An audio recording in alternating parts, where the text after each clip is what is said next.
So hello mga bossing, usapang gulong na naman tayo ngayon, no?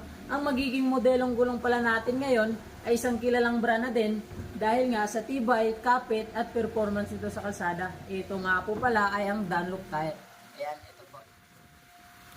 Sa short video nga po pala na ito mga bossing ay magbibigay lang po tayo ng counting tips tungkol sa gulong na ito. Sa mga hindi pa po kasi nakakalam, ang Dunlop tire po kasi ay may magkakaibang tread o pattern. So ito nga po mga bossing, kung mapapansin nyo po dito sa andito ngayon ay meron po silang magkakaibang thread o pattern po. Ayan po.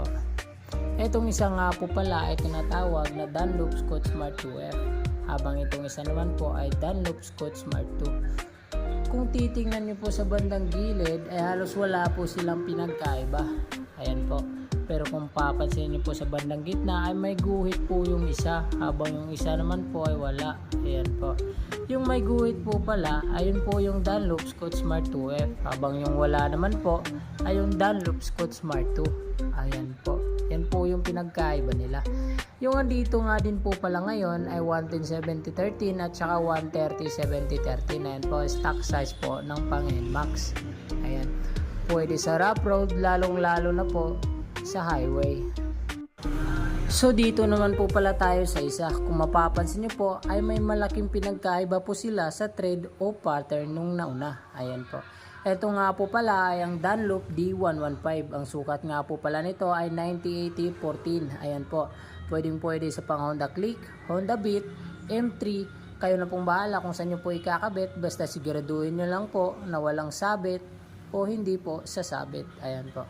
So lipat nga po pala tayo dito sa isa. Ayan po, kung mapapansin nyo po ay may mga malalaking spike po siya. Ibang iba po doon sa mga nauna.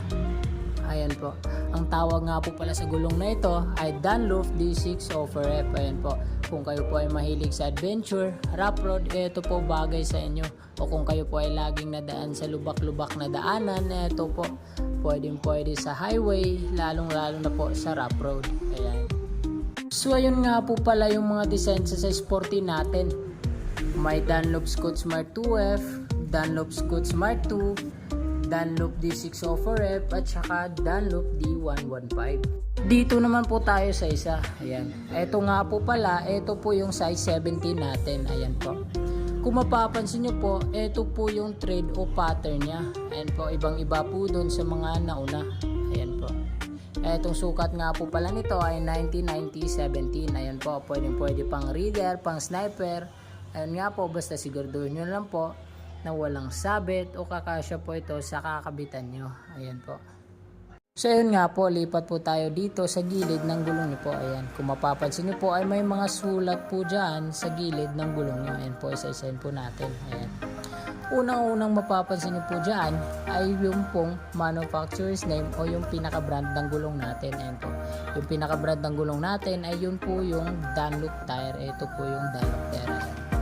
Kung mapapansin nyo naman sa tabi niyan po ay meron po yung directional arrow. Ayan po. Na kailangan nating sundin dahil dyan po nakaturo kung saan dapat papunta o paikot yung gulong natin. Ayan po. At dyan nyo rin po malalaman kung tama ba yung pagkakabit ng gulong natin.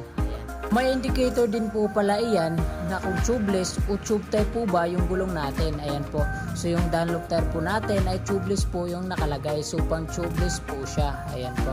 At sa gilid din po pala, makikita din po pala natin dito yung manufacturing date code na napakalaga para malaman po natin kung bago o presko po ba yung gulong na nabili natin. Ayan po.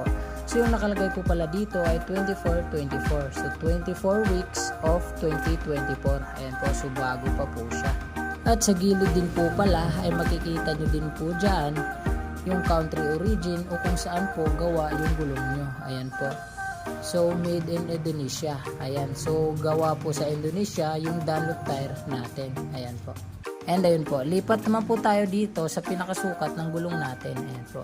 Sa mga hindi pa po nakakaalam, yung pinakaunang number po, yung column A na 90, ayun po yung lapad o width ng gulong natin. Ayan po. Sa column B naman po, yung 90, ayan po yung kapal o taas ng gulong natin. Ayan. At saka yung 70 naman po, ayun po yung rim diameter o yung sukat ng rim natin. Ayan po. So ayun nga po mga bossing, maraming salamat po and ride safe po always.